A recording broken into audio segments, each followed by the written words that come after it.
Tumindig ba ang balahibo niyo sa takot? Naku, malayo pa ang Oktubre mga kaaha. Pero para sa iba, ang buwan ng Agosto may tuturing daw na Ghost Month. Kaya ang aming hatid, mga nakatitindig na facts tungkol sa balahibo.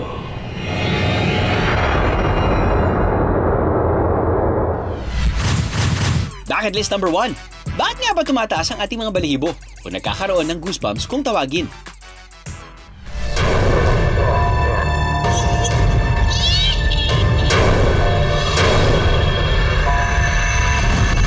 Sa akin, tumataas ang balahibo ko kapag siguro galing ako sa malamig na tubig. Pag ahon ko, medyo nagkakaroon ng goosebumps. Eh kayo mga kaaha, ano nagpapataas sa mga balahibo nyo? Living or non-living? Ahas! Dako! Kung ito ahas! Ay, dako ng ahas! Lalo na yung cobra. Ay, dako talaga pag kahit nakita ko yun kahit sa TV ko lang nakikita yan. Tapos gumano na yung ulo. Nako. I hate cobra. I hate snakes. Ayan. Ayoko talaga yan. Kinikilabutan ako usually sa mga madidilim na places. Tapos mag-isa lang ako. Kasi parang pakiramdam ko, may nakatingin sa akin na wala naman. Usually utak ko lang naman, pero kinikilabutan ako pag mag-isa lang ako. Tapos parang, yun. Doon ako kinikilabutan. Ang tinatawag na goosebumps, wala naman talagang connect sa mga goose o kahit anong uri ng ibon. Tinawag lang itong goosebumps dahil may hahalin tulad ang nagiging texture ng ating balat sa isang ibon kapag plinak o tinanggal ang mga feather nito. Sa bandang dulo ng ating mga balahibo, matatagpuan ang arrector pili muscle. Sa tuwing tayo nakararamdam ng lamig o matinding emosyon, nagko-contract ang ating mga muscle at dahilan para mahihila ang ends ng ating hair follicle na siyang nagpapataas sa ating balahibo. It's possible to occur anywhere else on the body, everywhere. Kasi it's a general reaction. Kaya lahat ng buhok mo, pwede talaga tumayo kapag na-excite ka o nagagalit ka. Pag nawala na yung emotion mo, then the hair goes back to normal. Kasi hahaba uli yung muscle. Bucket list number 2. Bakit nga ba may mga tao na mas mabalbon kaysa sa iba?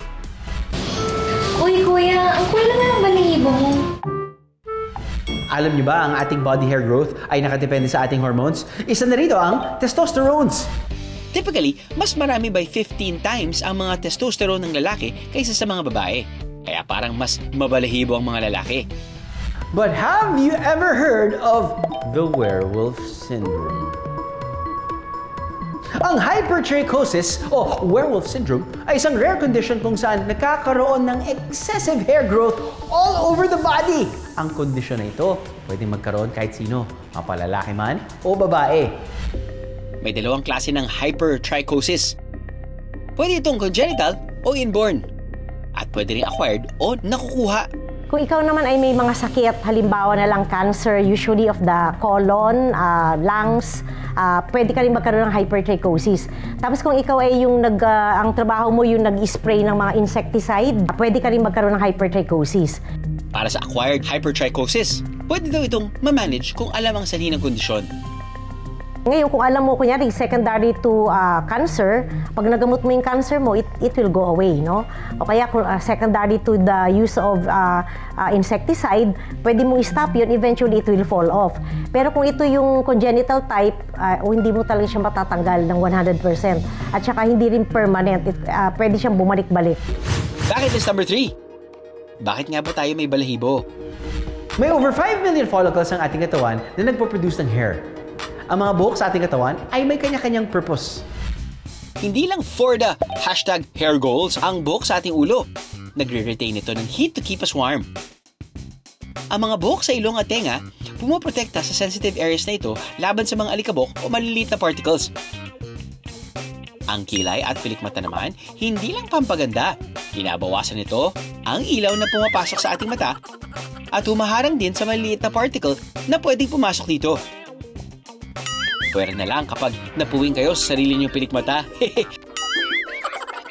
Ang ating mga balahibo naman, nagpo-provide din ng warmth at pumoprotekta sa ating balat. But at the end of the day, personal preference pa rin ang ating masusunod. Para sa mga gustong magbawas ng body hair, may payo ang eksperto. Hindi totoo yun na kapag gumamit ka ng blade or razor, whatever, kakapalalo yung hair mo. Yung plucking may disadvantage, no? Kasi when you pluck the hair at hindi mo nalinis properly yung skin mo, you could let bacteria enter the hair opening or the hair pores na kung saan mo kinuha yung hair.